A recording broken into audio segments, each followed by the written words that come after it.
welcome back to my channel. If you're new here, my name is Tay, or you can call me John Tay, and this is the Faces of Tay. So as you can see by the title, today we're talking about femininity in dating. Now I feel like in the black community we're having a huge issue with this, and that stems from the power struggle and the lack of structure. So today, if you're interested in hearing my views and how I tap into my feminine energy to ensure that I stay balanced, grounded, and feminine as possible, please stay tuned for more of this video. So growing up, I was raised by a father that did pretty well and a mother that also did pretty well. She was very boss bitch, independent, get it on your own type of woman. Now I think because of her trauma and the things that she had been through with my dad and other relationships, and just watching her dad with her mom, she became very callous, and what she taught us was to always be 10 steps ahead of men, never to trust men, and to not take anything from men. So she was teaching us that, but she was actually being very receptive and feminine. So I grew up being very callous towards men, and when I hit my 20s, which I'm still in, I was very, I don't need anything from you, I don't want anything from you. And I didn't realize how much that turned men off away from me. I thought it was attractive because it made them, in my mind, it was making men feel safe, that I wasn't gonna gold dig you, I wasn't gonna be after you because of what you have or your status, or it wasn't a power thing for me. It was just because I wanted you, not because I needed you. Now that I'm a little bit older, just a smidge older, I now understand that men need to feel wanted and needed. No, it's not a case where if you're not around, I'm going to lose my oxygen and I'm gonna die. Absolutely not. But they still need to feel like they serve a purpose and there's something in their life, that they're needed for. Because of how I was raised, I didn't understand that. And I'm looking at the black community and realize that because so many of our mothers and our aunts and our sisters have been so deeply hurt, abused, and belittled and betrayed, they have passed on this mindset to us that as black women we have to be the superwoman. So when something happens in any other culture, they're always calling for us black women to cape for them, to save them. It's never, oh, white woman, come help. It's always black women, let's go and fight. We're always the ones standing in front of the gun for our black men and other races. And one day I came across a bunch of videos on black women and them tapping into their feminine energy, and I was like, this is dumb, because if you're a woman, you're feminine. And let's just say I sat and I watched the video, and I realized that no, you don't just be feminine because you're a female. Things that you go through can change your mindset and your natural state. For example, for me at the time, I thought that I was super feminine, I was super soft, I was super sweet, I was like every guy's dream. After a while of sitting and talking to men and watching those videos, I realized that I was like one of their worst nightmares, because I was the type of female that would belittle you and never wanted them for anything or needed them for anything. And so because of that, it was always quick for me to be like, alright, next. Now, not saying we should tolerate nonsense or disrespect from men, but being so quick to just throw men to the side because of the fact that you think you don't need them is a toxic trait. Now that I'm older, I'm realizing how much you need men around, based on the fact that other men will prey on you. You need safety, you need security, and yes, we can say we can do that on our own, but as women, it's not in our nature to always be protecting, providing. So when I was in my earlier years, like 18 to 21, where I was protecting, providing for myself, I remember feeling so annoyed, temperamental, and wondering, why do I feel this way? And one day I was watching females that were being protected and provided for, and they were so nurturing and just basking in life. And I realized that, oh snap, I'm not being my true self.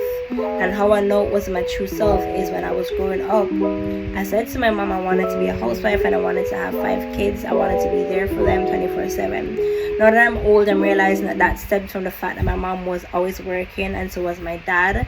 And so from a young age, I was able to analyze the environment and decided, okay, I want to be there 24/7, and I don't want to feel overworked like my mom was. I don't want to come home and have my child take my heels off for me because they see that I'm tired. And that's what I would do for my mom. When she'd come home, I could see that she was exhausted, and so I would just take her heels off, take her handbag, and give her a moment to herself before she had to go and cook dinner for the family. I told myself at a young age that's not what I wanted. I don't want to have to go to work and be in my masculine frame, competing, arguing, getting shit done, come home, turn around and have to make breakfast, lunch and dinner for my family, then turn around and lay my back for my husband. For me, I don't know what balance is when it comes to stuff like that. It's either I'm in my masculine or I'm in my feminine. And a lot of females that are like that as well. So because we are not able to balance, we end up losing ourselves, and we continue down a path where we swear that we're dream girls, and in reality, yeah, you have your shit together, you have a nice place, you're accomplished, you're a go-getter, but when it comes to romantic parts of relationship, what do you really have to offer? We're argumentative, we're not receptive, we're not very giving, and we're always expecting men to do something bad to us. And I had to learn that your expectations will turn into what you receive. So what you expect and what you're constantly like looking out for, that's eventually what you're gonna attract. So now I tell myself that I want a good partner, I want a protector, I want a provider, I want somebody that is able to strike a balance with me, so I'm able to know that, okay, I can be a go-getter, I can bask in my masculine energy when I have to, but when he's around, I'm able to pull back and just relax. I've never ever been able to do that. The first time I saw that side of myself came from when I was in a relationship with this, call him T. The relationship was very shitty, but he really showed me that gender roles sometimes aren't as bad as we think. And after him, I realized that, okay, I wanted certain parts of the gender roles. Like, I don't want to be taking out the trash, I don't want to be repairing the house, I don't want to be fighting off gunmen or thieves.